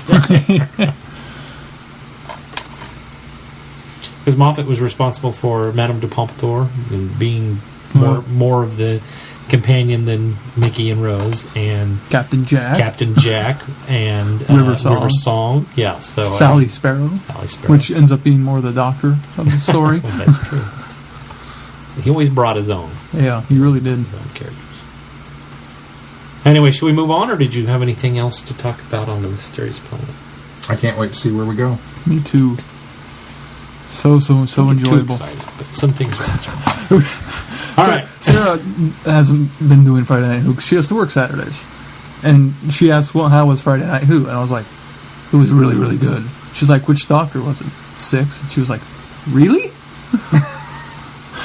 She's never been a big 6 fan.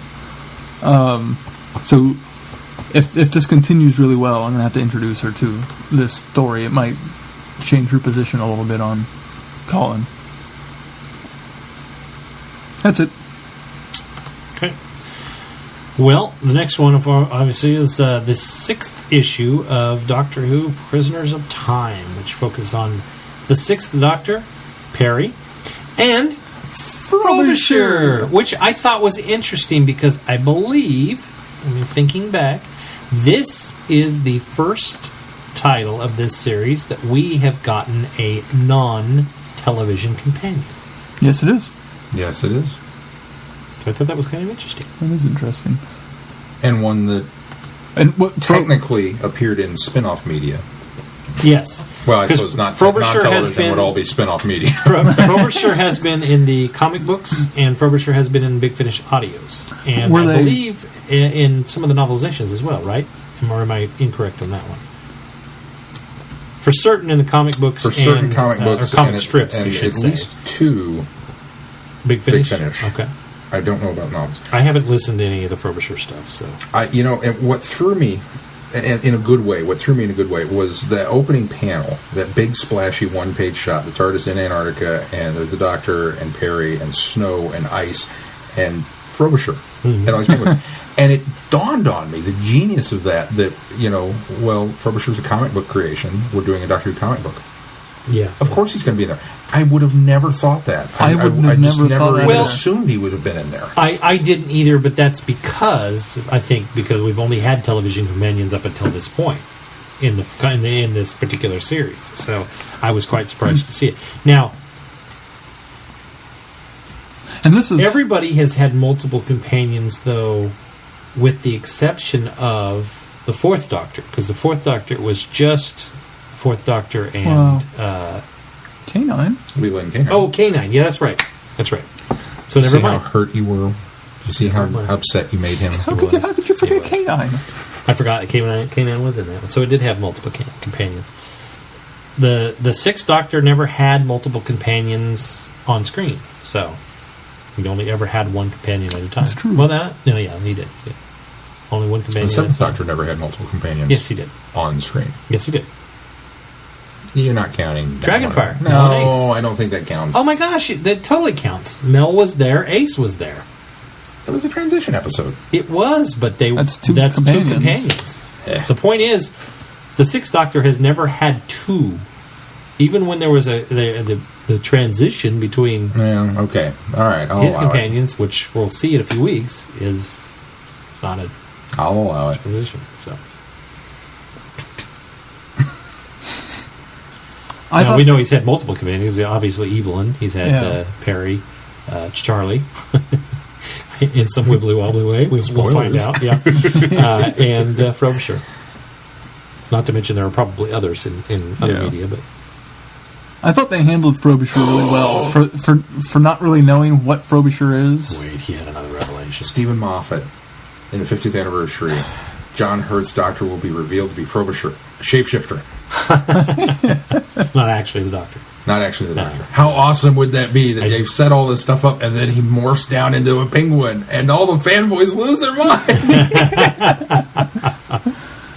Sorry, go ahead. Anyway, I thought they did a really good job explaining what Frobisher was, and you can't just plop him down in there without...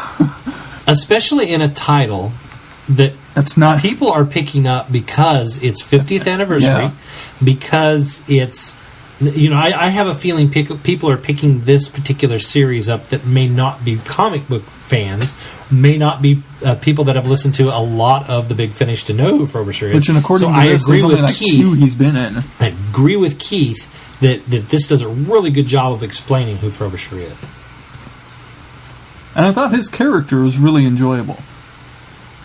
I really enjoyed reading him, and I could almost imagine what his voice would sound like.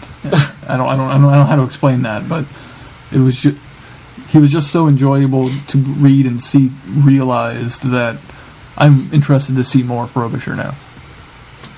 I have a whole companion archive planned. 2. 2 archives? Ooh. No, just 2 stories, because that's all we can do. Well, can we do some comic books in there, too? The comic strips from the magazine? This is one of those We talked about it last time when we did a comic book review for this particular series, that we knew we were going to get to this point where now that the Fifth Doctor has like, oh, I do remember, and I know what's going on, and that kind of big revelation that we had at the end, that we kind of suspected that they were going to change the format up a little bit, and that we were going to start kind of explaining things, and who the mysterious companion snatcher. But we step away from that a lot in this book, because we don't go back to there, but we do get the nugget that Frobisher clearly has been set in motion to be at least part of the way to thwart this plan that's going on. And how interesting was that it was 10? Yeah, I was really surprised by that. Yeah, that was Didn't that seem just like, oh, cool, wait a minute. Yeah. Maybe it's just because we're so used to the audio goes being the 11th Doctor who's going back to communicating with everybody. Well, it just makes more... I don't know. I'm interested to see how this is going to work, since it is 10. Like, is it all just leading up to 10 and that's going to be it? It just seems weird. I thought the story... I have a complaint about this, and it's kind of one of those frequent ones where the story arc that we get for 6 doesn't go anywhere. Yes. We get the adventure. Yes. We get no resolution of it. We get the surprise reveal that the Autons are here. Which was a very cool reveal. Which was cool. Nice twist. We get the very big surprise reveal that the Master is involved. And that, I'm not going to kill you, I'm just going to keep you locked up. Because killing you is not working. And then nothing. Yeah. We don't even get to know what the Master's plan is. Yeah. It's like there's needs to be a second issue after Frobisher leaves of the Doctor cleaning up after all this mess, and we don't even know what happens to Perry. I think it's a little bit in the vein of the last one as well, where we get plopped down into this war between the Sontarans and the Rutons, but we don't really go anywhere with the story other than the fact that the Sontarans are so warlike that they're going to go to their death. They'll make the sacrifice. The difference is there's a resolution on that. Well, and sort of more of a resolution than this, but it's not. It's not a resolution for the Doctor. You know what I mean? Well, because the Doctor still can't. The Doctor still does nothing except for try to talk them out of it. It's a resolution for the situation. Yes. This doesn't you're have right. that. This one goes even so farther to that we don't even know what was going on in the what would have been the primary plot of the first 4 books. Yeah. The primary plot isn't even, like you said, resolved in this. This is more of a just kind of a reason to get us to the end, which is Frobisher clearly is short enough that the what'd she call him? Those have to be adjustable. You would think. Because otherwise K9 would be too short. Oh, yeah. I hadn't thought of that. Although he just disconnected K9. Maybe just disabled K9. He's not that easy. There's a panel somewhere, I think it might have been in the 5th one, where he's walking down the hallway and K9's floating upright. Ah. Yeah. Well, so there you go. They addressed that. Anyway. Maybe not well, but there was clearly a reason for this, so... What do you think of the artwork on this one? I liked it. I thought it was pretty good art. I'm trying to. We've kind of discussed it feels like this, or this in the past that we had the different panel, and this one once again it feels different. It does, but I don't know that I can put my finger on what about this one. There's a lot more lines. Oh, we do get a mention. It's almost more realistic. We do get mention of another companion. We do get mention of Houdini again. Oh yeah, yeah, I liked that. That was neat. That was fun, especially coming off of the 5th Doctor. The 5th Doctor, yeah. Smoke and Mirrors. This is going to sound strange, but okay. The situation that happens here is very comic bookish. It's not very whereas everyone else. All the other books seem to be, you could have translated them to television. Mm-hmm. This one almost is slightly absurd enough that it would be difficult to translate it to television, especially the robots, the security. The ridiculous robots with the happy faces. Yes. The 3 square blocks. Yeah. Although that's very Doctor Who. I'm sorry. Perhaps the Frobisher being who he is very, very comic bookish. All of it feels very much like a 1980s comic book. Even some of the action of hitting the auton and his head flies off. Well, and then hitting the one and it's just that, it's just, it's... I agree with you. It is very comic book-esque. I don't think it could be translated. But that being said, the story really feels like a Sixth Doctor story. So it really feels like it's done in the style of a Sixth Doctor story. Him being captured, put into a straitjacket, the Master revealing that he's behind the plan, smashing the telescreen with his head. That all felt very Sixth Doctor to me. And maybe even the confrontation, the dialogue was very Sixth Doctor as well. Well, so and Keith pointed out, of all of the Doctors to get locked in an insane asylum, it could only be 6. Yeah, that's true. That's a good point. I thought the writing was very, very top-notch for capturing the speech patterns. I read this totally in Colin Baker's voice. Oh, me too. And sometimes when you do a comic book that's licensed material to somebody else, you fall down on the job a little bit on that, and it just doesn't quite sound the way it's supposed to. Makes me wonder who did write this one. Do you know? Because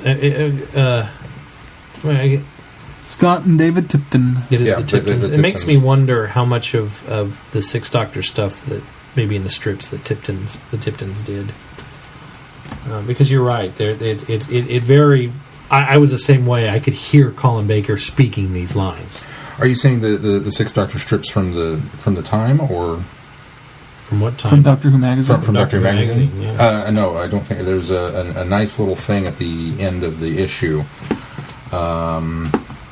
Let's see. It's no real secret that Colin Baker, the actor who portrayed the Sixth Doctor on television, wasn't entirely satisfied by the way he was asked to play the character, feeling too much time was spent being unpleasant and shouty.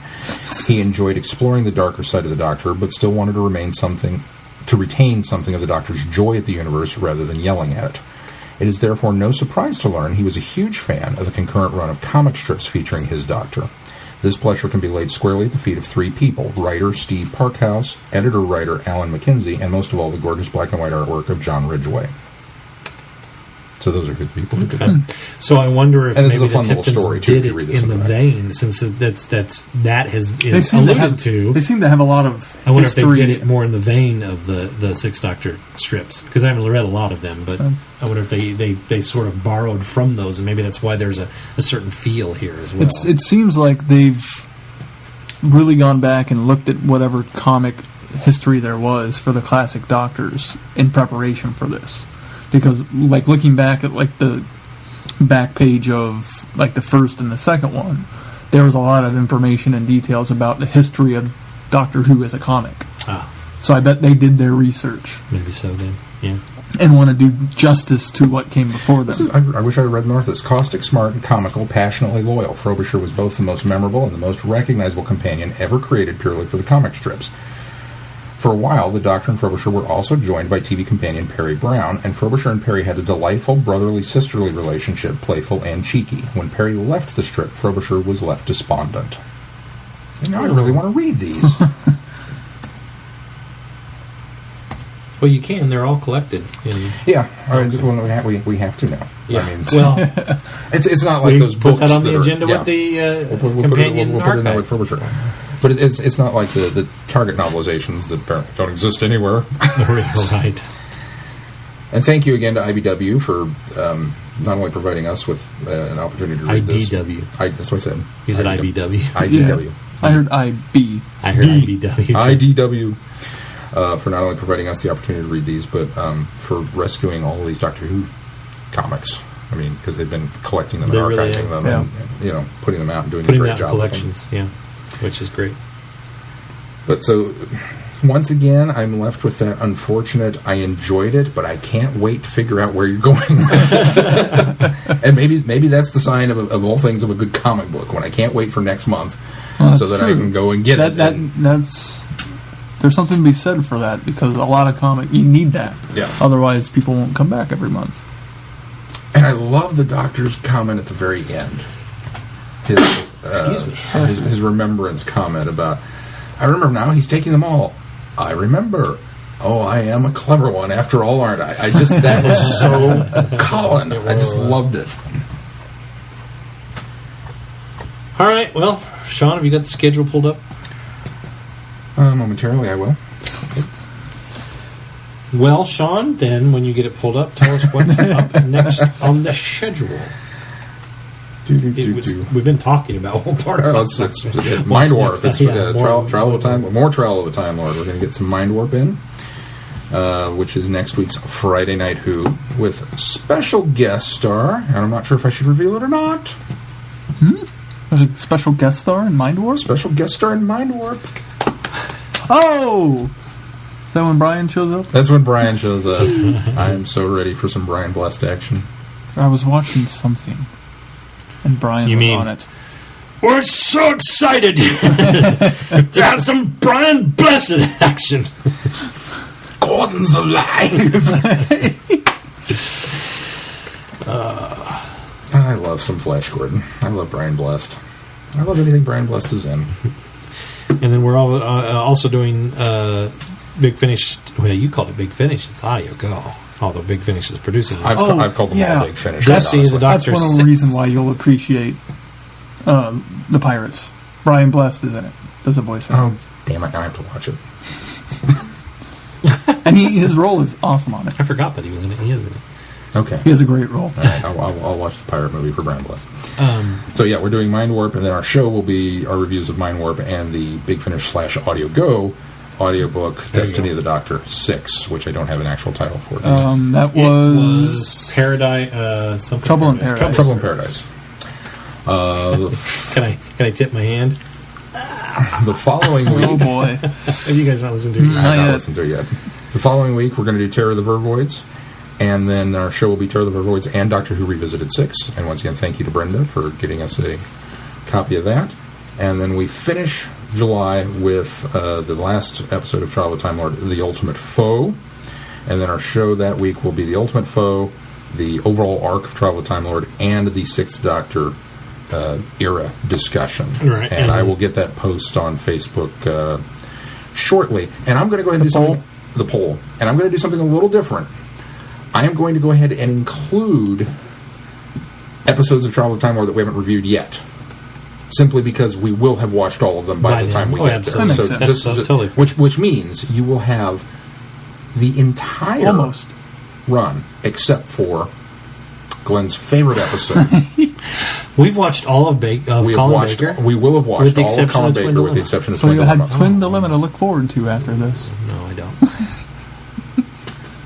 When people ask me, they say, "Well, why haven't you done things like Caves of Adrazani?" It's like, because I'm holding on to it for a reason. Are we doing Caves and Twin Dilemma together? No. Is that what you're implying? No, that's not what I'm implying. Okay, good. but I'm thinking that what I will do you can't make me watch a really one of probably my favorite stories in Doctor Who, and then followed by probably my least favorite. No, I think what I'll do is I'll make you watch the least favorite one week, and then we'll do Caves to kind of wash the taste out of your mouth. Oh my. One thing I can assure you is that the Twin Dilemma will not be the final episode of Who that we review. I will promise you that. Because you know me, all Who is good Who, but even I can say, So there's that. And then a little sneak preview in August, we're going to do The Doctor's Wife. Because I'm partial to that one. So.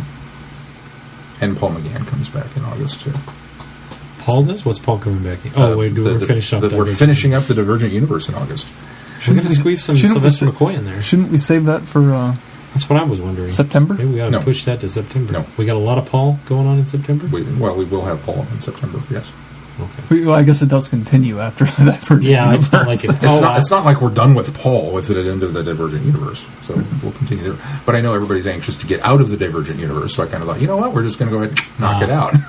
Well, I thought maybe you'd throw some McCoy in there. Well, we'll have McCoy too. I mean, all of the months have been, with the exception of 6, which just happened to work out that way because there are 4 You're right. stories. 6 is really the one that we're mostly focusing on. We've bounced around a lot, and we will continue to do so. But it just so happens that, and I'm also waiting for an official date on the 4th. What is the Zygons? Oh. Because I had it on the schedule twice now and had to keep bumping it because apparently the dates that I had weren't the official dates. So gotcha. I'm hoping that that'll tie in nicely with our end run of the end of the year. Well, I'm hoping it'll come up close to at least the